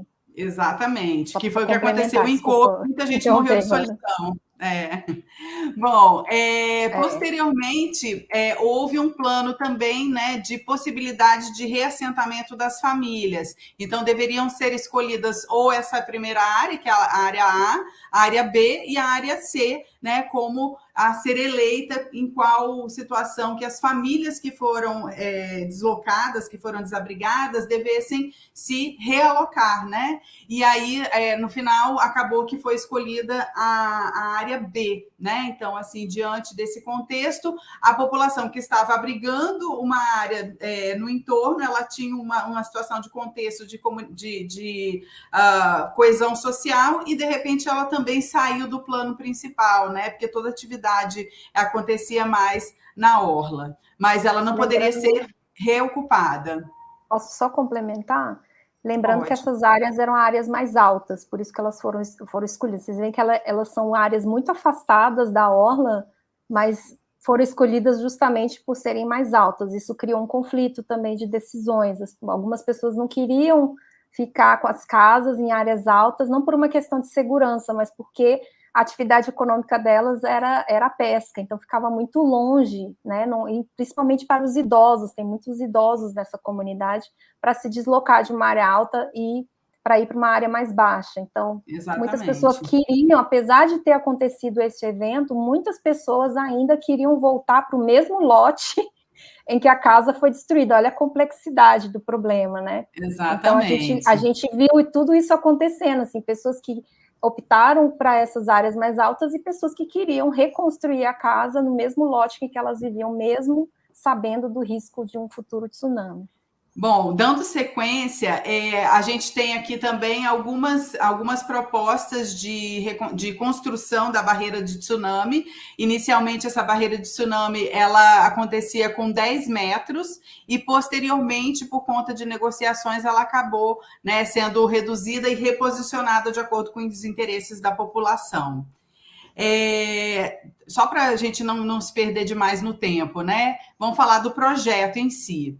Esse projeto, a gente apresenta aqui uma linha, né, de acontecimentos, uma linha de ações em que todos os elementos são concatenados, ora em laboratório, ora em campo, né, ora em trabalho junto da comunidade, ora em trabalho paralelo, né, a gente estruturou essa ação, essas ações, né, esse conjunto de ações e de acordo com essa linha do Importante dizer que esse projeto ele continua até hoje, mas a gente está, né, limitando ao período em que estivemos junto da comunidade, né, entre 2011 e 2012. Então, depois ele acabou trazendo alguns desdobramentos que a gente vai mostrar um pouquinho no final. Bom, para vocês terem ideia, né, em relação à questão dos danos em relação às edificações, a gente tem em cian aqui, né, em azulzinho claro, as edificações que foram colapsadas ou praticamente colapsadas diante do evento. Em rosa, a gente tem marcado as edificações que ficaram, né, inteiras depois do evento. Temos ali a residência Kodate como um destaque, ele sendo um líder comunitário, ele também estava estrategicamente posicionado entre a Baía do Porto de Chibitate, né, e entre a Baía de Fujihama, porque Chibitate acaba passando por duas frentes de mar diferentes, né, e assim esse dano aconteceu dessa maneira. O que a gente tem também? A gente tem as várias atividades que aconteceram durante esse período, né? Inicialmente, a gente precisava fazer um levantamento dos danos e do patrimônio, né, que a gente deveria trazer para que ele ou fosse preservado ou fosse recuperado, né, para que a gente tivesse essa importância cultural, né? E tudo isso foi acompanhado pela população. Na sequência, a gente tem o quê? Os levantamentos de dados urbanos, né? De quais são as estruturas que remanesceram, quais eram os elementos que eram significativos dentro daquele contexto, e fizemos, junto da população, uma caminhada comunitária, né, fazendo com que essas pessoas trouxessem dados, trouxessem informações para que alimentassem as informações do nosso projeto para as tomadas de decisão, inclusive em projeto também, né? Posteriormente, a gente construiu um modelo, né, uma maquete. Essa maquete, inicialmente, tinha a escala 1:1000, e essa maquete foi uma ferramenta de extrema importância, porque, através da maquete, as pessoas começaram a contar as suas histórias, contar os seus pontos de vista, os seus elementos, as suas sugestões. Então, essa maquete, ela foi um catalisador de conversas, né? Foi um catalisador de elementos que são significativos para a população e para que a gente fizesse, né, os nossos registros, entendendo porque as pessoas conseguiam visualizar todas as suas, conseguiam visualizar as suas residências, conseguiam visualizar o seu contexto e fazia toda a conexão com o seu entorno, né? Então, isso foi muito significativo para a gente conseguir construir a linha de tsunami que foi, ao final, traçada no nosso projeto também. Também fizemos um novo levantamento, né, planialtimétrico, para que a gente conseguisse elaborar as novas curvas de nível, né, porque pelo fato de ter ocorrido a subsidência, né, aquele rebaixamento do solo, a gente precisou de fazer essa reconstrução das curvas de nível também dessa localidade. E aí sim passar, né, para os sistemas de computação para que a gente pudesse trabalhar com o nosso projeto de regeneração urbana. Posteriormente, fizemos entrevistas estruturadas e semi-estruturadas para que a gente pudesse coletar outros tipos de informações que fossem periféricas ao projeto, mas significativo dentro, né, do sentido da tomada de decisões e das discussões com a população a respeito desse processo, né, participativo. Uma coisa muito importante é que, na ocorrência desses eventos junto da população, a gente sempre tinha as celebrações. Então, assim, a cada evento a gente comemorava, a gente fazia jantares, a gente bebia com eles, a gente conversava posteriormente. Então, isso criava o que a gente chamou de elo de confidência, né, com a comunidade, e isso contribuiu muito com o andamento do nosso processo de projeto, para que a gente tivesse a confiança da comunidade, para que a gente tivesse esse canal de comunicação mais estreitado. Depois a gente teve também as devolutivas, que a gente tinha devolutivas intermediárias, a gente tinha workshops intermediários, fazendo com que a gente fizesse o compartilhamento de outras experiências que pudessem contribuir com a proposta de regeneração urbana dessa localidade. Mais o quê? Bom, aqui a gente tem, né, uma imagem de alguns levantamentos feitos em campo, né, só para compartilhar com vocês, né, e a gente tinha uma equipe multidisciplinar, uma equipe multinacional, né, então tinham pessoas de diversos lugares e de diversos interesses, de diversas contribuições para que essa construção do projeto fosse significativa e solidificada, né, de uma maneira mais alinhada com os interesses da população.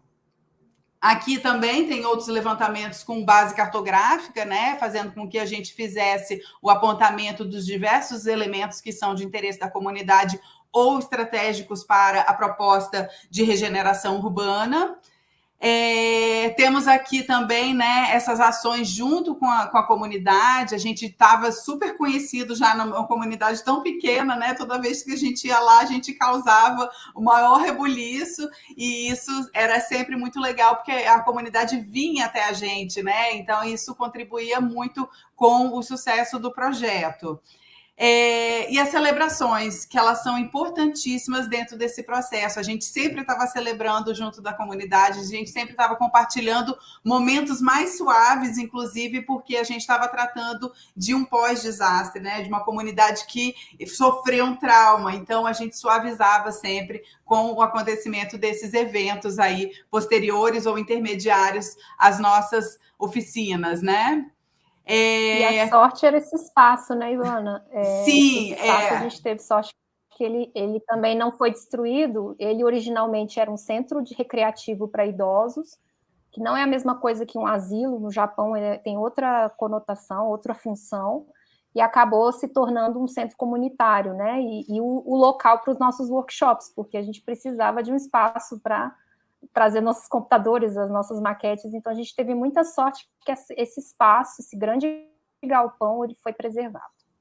E esse espaço ele contava com uma infraestrutura muito boa, né, em termos de equipamentos, em termos de flexibilidade. Inclusive, o Ikoinoye, que é o nome desse edifício, ele também serviu de abrigo imediatamente após a ocorrência do desastre. Então, as pessoas saíram da condição do pós-desastre, foram para a casa do seu Suzuki na residência Kodate, e da residência Kodate elas foram dormir neste edifício, né? E esse edifício contava com esses pequenos tatames, né? E as pessoas acabaram se organizando para dormir, né? Após o evento.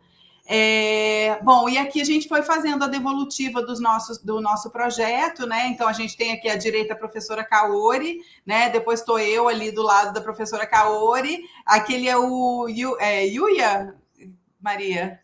É o Yuya, né? O professor Hiroshi Ota, depois está a Maria Rita ali e a Maria Cláudia, né, ao lado, a gente participando aí junto da comunidade, trazendo uma luz, uma esperança, de acordo com os levantamentos, né, dentro desse processo participativo que a gente acompanhou.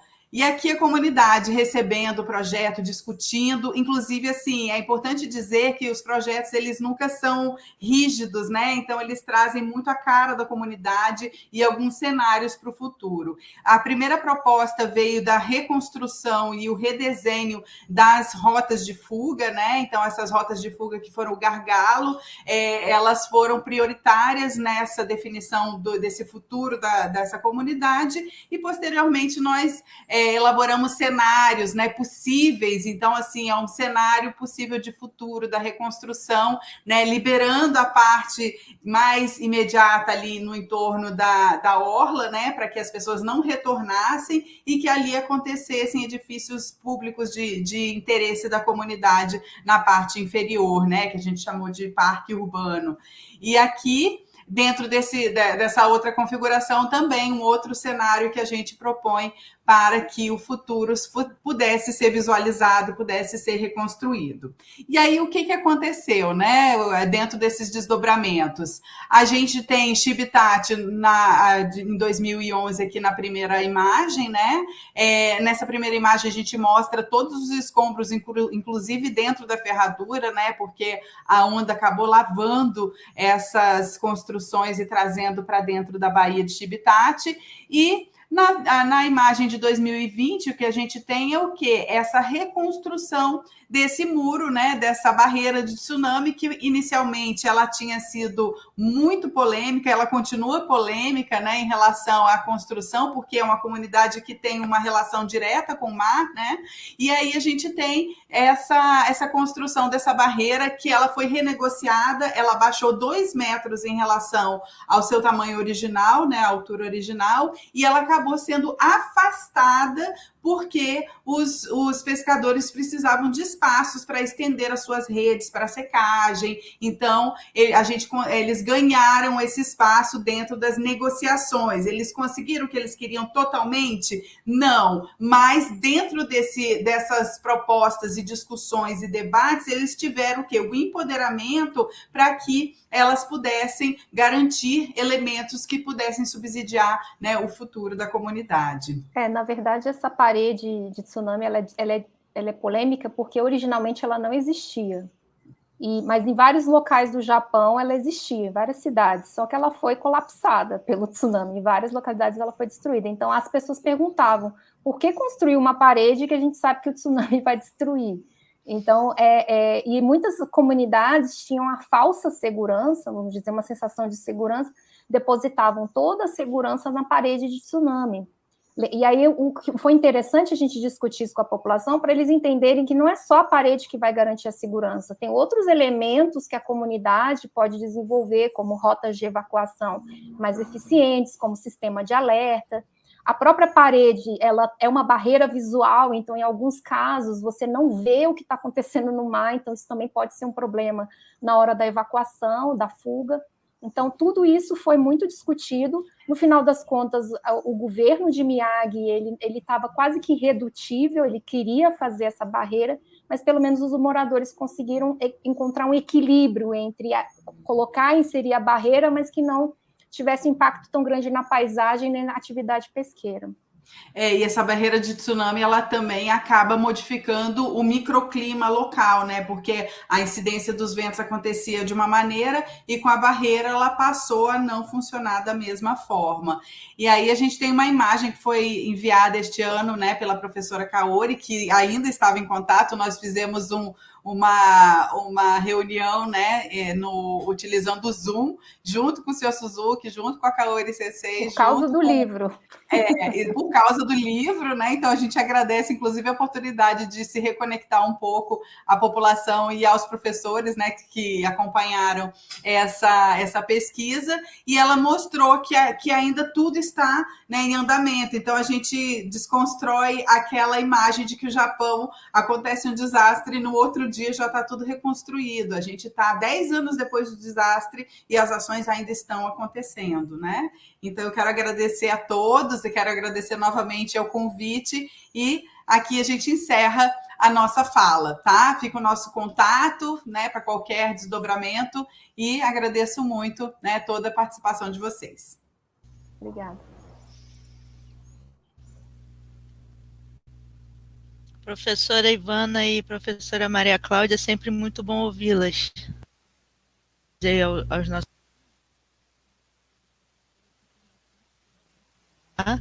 que trazem vários elementos assim das. Acho que o áudio cortou da Raquel. O áudio cortou para mim também, Raquel. Agora melhorou, né? Melhorou. Agora te ouço. Então, agradeço a vocês também pela oportunidade de ouvi-las, né? De vocês passarem tanto conhecimento para todos que estão assistindo. Muito obrigada. Pessoal, como a gente já está avançado no horário, temos ainda assim uns 10 minutinhos. Tem 2 perguntas que foram feitas no chat, que elas se complementam. Uma foi da professora Daniele Sintra. A professora Daniele Sintra foi doutoranda do professor Manuel Fernandes, que está aqui conosco. Hoje em dia ela é professora doutora lá na Universidade Federal Fluminense, em Campos dos Goytacazes, estado do Rio de Janeiro. E ela perguntou a vocês assim, nesse tipo de organização da comunidade, foi observado algum tipo de liderança comunitária? Uma ou poucas pessoas, ou foi algo mais colaborativo com a participação da comunidade em geral? Eu sei que vocês já comentaram alguma coisa aí também na apresentação. Eu percebi que ela tinha acabado de colocar a pergunta, e vocês começaram a comentar que tinha algumas lideranças sim. Mas assim, se puder fazer um apanhado, né, dessa questão, se havia liderança ou não, se eles já são naturalmente liderados, né? E tem também uma outra pergunta que é complementar à da Daniele, que foi feita pelo Maurício Oliveira. Obrigada, Daniele e Maurício. Essa organização da comunidade costuma ter a participação do poder público ou é mais a mobilização espontânea da população? E de minha parte, eu também tinha uma curiosidade que aí complementa essas 2 perguntas, falando sobre participação, liderança, né? E o papel da comunidade, né, num mapeamento desse tipo. Seria assim, como os gestores receberam os resultados do mapeamento que vocês fizeram? De cara eles valorizaram, ou vocês tiveram que ter um esforço para mostrar, né, a utilidade e a importância de dados assim locais, né, que são obtidos diretamente de quem reside nas áreas? Perfeito. Fique à vontade para responder quem quiser começar. Vou começar pela primeira, que a gente até comentou, né, Ivana? Na verdade, essa população já tinha uma certa organização, essa comunidade, por causa dos pescadores. Então, boa parte daquelas frentes de trabalho eram grupos de frente de trabalho liderados por pessoas diferentes, por grupos diferentes, mas a maioria pertencia à associação de pescadores. Então, o fato de já existir uma associação de pescadores contribuiu para que eles continuassem se organizando no pós-desastre. Mas eu acredito, a Ivana pode me corrigir, que outras pessoas foram incorporadas a esse processo, já que elas estavam muito sensibilizadas e o evento do desastre trouxe interesses em comum, né? Não só a questão da pesca foi colocada, de como continuar com essas atividades, mas também a questão da realocação, Então, eu acho que o desastre uniu mais pessoas e agregou mais pessoas, mas é claro, nós não tivemos contatos com todas as pessoas, então, o que a gente recebia de informação era dessas lideranças, até porque no Japão esse elo de confiança, ele precisa ser trabalhado muito bem, né? O japonês é um povo mais fechado, mas quando você cria esse elo de confiança, aí que eles se abrem bastante. Mas tudo isso foi uma rede de contatos para até a gente chegar na população, realmente foram contatos que nos levaram. A gente não conseguiu ter esse contato direto com o governo, quem tinha era a população. Agora, em relação a se os gestores receberam um mapeamento, no Japão o Machizukuri já é uma prática recorrente, então, apesar da administração ela ter decisões muito verticalizadas, esse movimento ele tem crescido bastante, principalmente depois do terremoto de Kobe, né, que teve um impacto muito negativo para a população de Kobe. Então, esse movimento ele tem crescido muito no Japão. Então, isso e a mediação através da universidade. A universidade ajudou nas negociações com o governo, principalmente os arquitetos, os urbanistas que entendem de planejamento urbano e de processos urbanos tiveram um papel fundamental. Nós não participamos até por uma limitação da língua, uma limitação de poder estar lá o tempo todo, mas os professores Hiroshi Ota e Kaori Ito, inclusive a Kaori Ito até hoje faz tratativas com o governo, mediando as lideranças comunitárias e o governo. E é claro que vieram recursos, né, para a reconstrução dessas áreas, mas por causa da negociação demorou mais tempo. Algumas áreas onde não teve muita negociação, como os assentamentos maiores, as cidades maiores, vocês vão ver que a reconstrução foi mais rápida. E no caso dessas vilas menores em que a reconstrução acabou sendo mais lenta, porque a força comunitária, a gente percebeu que é mais forte mesmo, né? As pessoas são mais organizadas, elas se conhecem. Então, tem toda essa questão. Não sei se eu consegui responder a pergunta da Daniele e do Maurício. Né? Maurício. Colocou. Mas se a Ivana quiser complementar... Não, e complementando as perguntas, né? Na verdade, assim, essa questão de liderança que a gente tem né, como referência, eles têm outras como é que eu vou dizer? Outra relação, né? Com a responsabilidade que ela tem em cima da população. Então, assim, dentro desse processo, eu acabei também desenvolvendo minha pesquisa de doutorado, que essa não é minha pesquisa de doutorado, né? Dentro dessa comunidade, que foi identificar as redes sociais, né, geograficamente instaladas, né? Então, assim, esse processo eu consegui identificar uns 4 líderes comunitários com quem eu consegui conversar, com quem eu consegui traçar estratégias, inclusive, né, de acesso às populações para realizar os meus levantamentos, as entrevistas e tudo. Então, assim, o que eu entendi é que existe uma liderança comunitária composta por umas 4 ou 5 pessoas, né? O seu Suzuki, ele está numa das frentes, e aí as outras pessoas estavam sempre acompanhando o que o líder orienta, né? Então o líder diz, olha, aceitem essas pessoas, respondam as pesquisas dessas pessoas, e a gente tinha acesso, e as pessoas se mostravam muito solícitas, muito entregavam as suas informações, entregavam as suas questões, né, nas mãos da gente. A questão relacionada à participação do governo, né? A participação do governo, o que o governo japonês fez? Diante de 400 quilômetros de orla, né, destruídas pela onda do tsunami, o que aconteceu? O governo estabeleceu estratégias de quanto maior a população, mais rápida vai ser a ação, porque a gente vai conseguir atender a mais pessoas. Então, priorizou esses vilarejos também mais remotos, eles acabaram sendo negligenciados dentro dessas estratégias, né? Então, eles tiveram que correr muito mais atrás do prejuízo do que essas populações maiores, que acabavam recebendo num sistema mais vertical, né? Ó, a ação é essa, toma aí, e a gente está empurrando para vocês. Eu acho que, a longo prazo, o retorno dessas populações menores vai ser melhor, mas, num curto prazo, quem conseguiu reconstruir os sistemas urbanos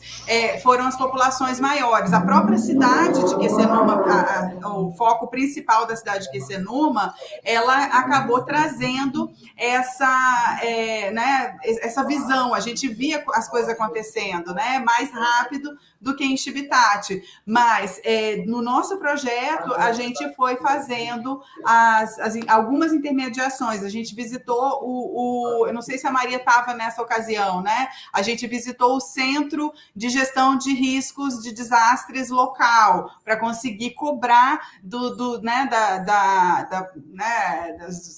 autoridades e tudo, alguma resposta em relação às necessidades da população. Então, assim, o nosso projeto, inclusive, conseguiu intermediar essa conversa, né, que é o papel da Kaori até hoje, né, que ela vem intermediando esse diálogo da população com o poder público, né? Então, a gente tem esse projeto como um grande desdobramento, né? Então, essa entrega que nós fizemos, foi uma entrega que a população recebeu, acolheu essa entrega, né, de acordo com a questão dos resultados dos nossos projetos, né?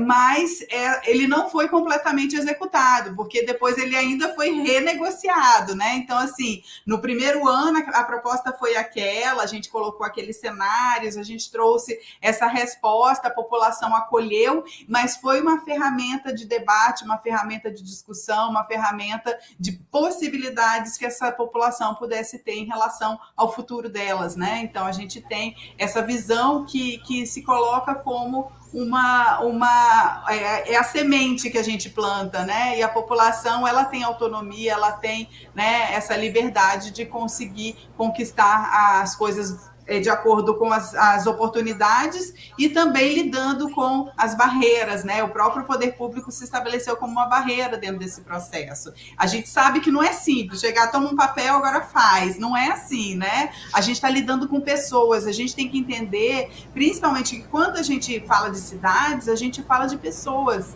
A gente fala mais de pessoas do que de edifícios, né? Então, justamente é isso que acontece. A gente está lidando com sentimento, a gente está lidando com as expectativas, a gente está lidando com os traumas, a gente está lidando com várias questões que são, né, parte dessas...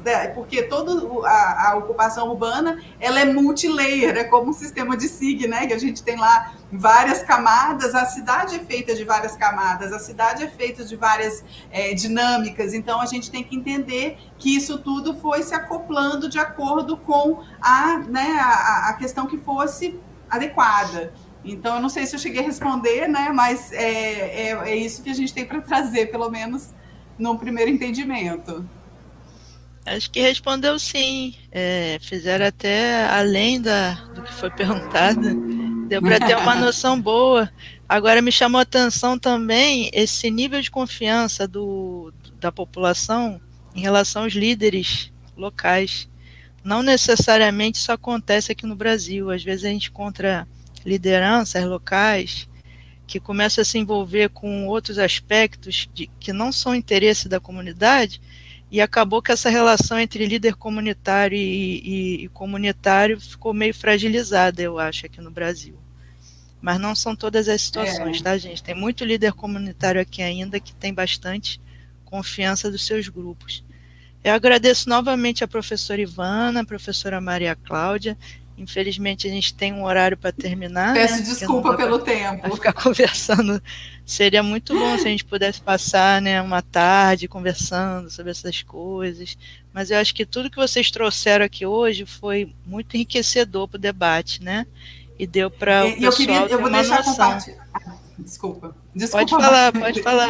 Não, eu vou deixar compartilhado o link desse vídeo, né, da caldeira, que ele é tão sensibilizador dentro desse processo inicial pós-desastre. Eu vou deixar ali no chat para que vocês possam ter acesso, tá? A gente pede o Douglas, o Douglas Vieira está nos ajudando aí nos bastidores, ele consegue colocar o link, porque só consegue o link, colocar link no chat quem está com o canal, né? Quem tem a conta do canal. Porque ele tá. Mas assim, a gente vai YouTube. botar. Isso, a gente vai botar lá. Tá. Pessoal, essa pesquisa da Ivana, da Maria Cláudia, também teve a participação no livro do Kaori Ito, Kaori é o nome, né? Kaori Ito. Isso. E da Hiroshi Ota.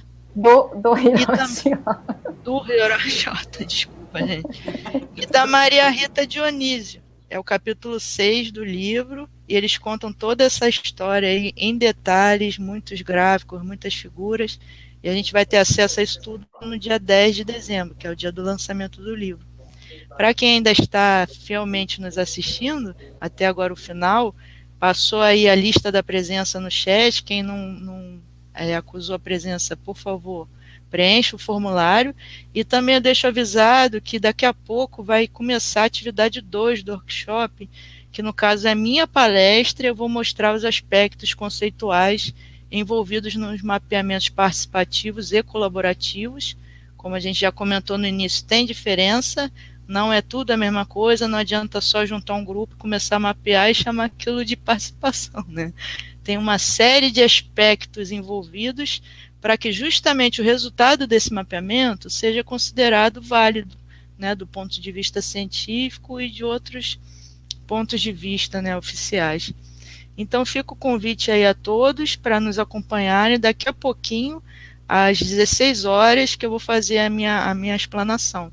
E o evento, ele continua na quarta-feira da semana que vem. Então, acompanhe a programação. Quem não se inscreveu ainda, se inscreva lá no site do evento, porque a gente tem mandado o comunicado por e-mail, com o linkzinho do YouTube, e aí vocês já ficam todos avisados, tá bom? E também aviso novamente que na sexta-feira que vem vai ter o lançamento do livro, né? Chegando a ficha catalográfica, a gente consegue terminar a obra e fazer o lançamento na semana que vem. Agradeço também ao professor Paulo Menezes e Manel Fernandes. Quero perguntar se vocês querem falar alguma coisa agora no final, para a gente poder dar um encerramento dessa parte da sessão. Ok, Raquel, muito obrigado pela... Apenas eu iria encerrar essa participação agradecendo a palestra da Ivana e da Maria Cláudia, foi sensacional. Eu acho que aqui você já tem fãs de carteirinha. Com certeza. Né? E desejar um bom proveito nesse workshop. Eu acho que é uma oportunidade que deve ser aproveitada por todos. Tá? Muito obrigado. Só isso. Nós que agradecemos. Nós que agradecemos. Obrigada pelas palavras, Paulo.